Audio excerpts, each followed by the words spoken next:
రాష్ట్రపతి, అదేవిధంగా ఒరిస్సాలో ఒక గిరిజన ముఖ్యమంత్రి సంచలనం ఎవరన్నా ఊహించగలుగుతామా? అదేవిధంగా హర్యానాలో ఒక ఎంపీసీ ముఖ్యమంత్రిగా ఉన్నటువంటి పరిస్థితి, మధ్యప్రదేశ్ ఒక యాదవ్ ముఖ్యమంత్రి, అదేవిధంగా అంతకుముందు ఉమాభారతి, అదేవిధంగా కళ్యాణ్ సింగ్, రోదీలు, వీళ్ళంతా కూడా అడుగడుగున ముఖ్యమంత్రులే.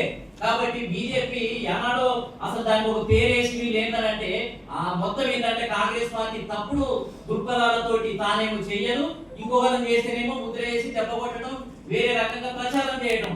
ఎంతకాలం నమ్ముతావు నువ్వు? బడుగు బలహీన వర్గాల పేరుతో ఎంతకాలం మోసం చేస్తావు?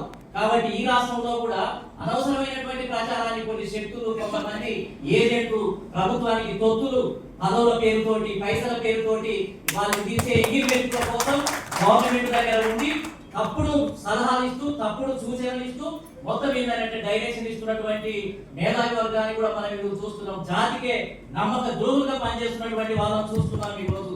కాబట్టి ఏదేమైనా నిజాయితీ గెలుస్తుంది. బడుగు బలహీన వర్గాలకు ఈ రోజు కాకపోయినా ఇవాళ బలమైన శక్తులు ఎదుగుతున్నాయి, ఉద్యమకారులు ఎదుగుతున్నారు, యువకులు ఎదుగుతున్నారు. ఖచ్చితంగా రానున్న కాలం మార్పు జరుగుతుంది. కాబట్టి ఇలా బీజేపీ తీసుకున్నటువంటి నిర్ణయం నిజంగా ఏం పెద్ద సంచలనమని నేను చెప్పడం లేదు, రివల్యూషనరీ మార్పు అని చెప్పడం లేదు. వాస్తవంగా చూస్తే రిజర్వేషన్లు అనేది కుంటోనికి ఒక ఊతకర్ర మాత్రమే. దానివల్ల పెద్ద సంచలనం వస్తుందని కూడా మనం అనుకోవడానికి వీల్లేదు. నిజమైన సెల్ఫ్ రెస్పెక్ట్ కలిగినటువంటి మార్పు వస్తుందని అనుకోవడానికి ఏం వీల్లేదు. రిజర్వేషన్ వస్తే కూడా ఆయా అగ్రకుల పార్టీల తరపు నుంచే ఏజెంట్లుగా గెలుస్తారు, మన వైపు ఏమి ఉండరు. ఇవాళ గెలిచిన వాళ్ళని చూడటం లేదా, కానీ మనకు ఒక సింబాలిక్, మన తరపున ఒక ప్రతినిధి ఉన్నాడు అని సంతోషపడటానికి మాత్రమే ఉపయోగపడతాయి. కానీ వాటిని కూడా ఇవ్వడానికి వాళ్ళకు మనసు ఒప్పటం లేదు అని అంటే మనం నిజంగా ఇలాంటి శక్తులను ప్రతిఘటించాల్సినటువంటి అవసరం ఉంది. నిజమైన అధికారం ఓటు ద్వారానే మన ముఖ్యమంత్రులు, మన ప్రధానమంత్రులు అయినప్పుడే రావడానికి అవకాశం ఉంది. కానీ నరేంద్ర మోదీ గారు చాలా ధైర్యంగానే కొన్ని బలమైన నిర్ణయాలు తీసుకోవడం వల్ల ఇలా పరిస్థితులు, రాజకీయ పరిస్థితులన్నీ కూడా మారుతున్నాయి.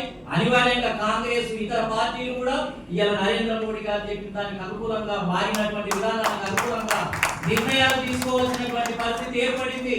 అరే రాహుల్ గాంధీ అలా నిజంగా లోపల కుమిలిపోతున్నాడు.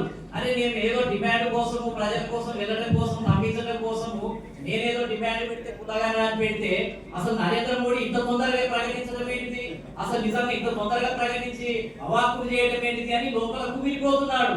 అంటే భరించలేకపోతున్నటువంటి పరిస్థితిని కూడా కొన్ని శక్తులలో చూస్తున్నాం.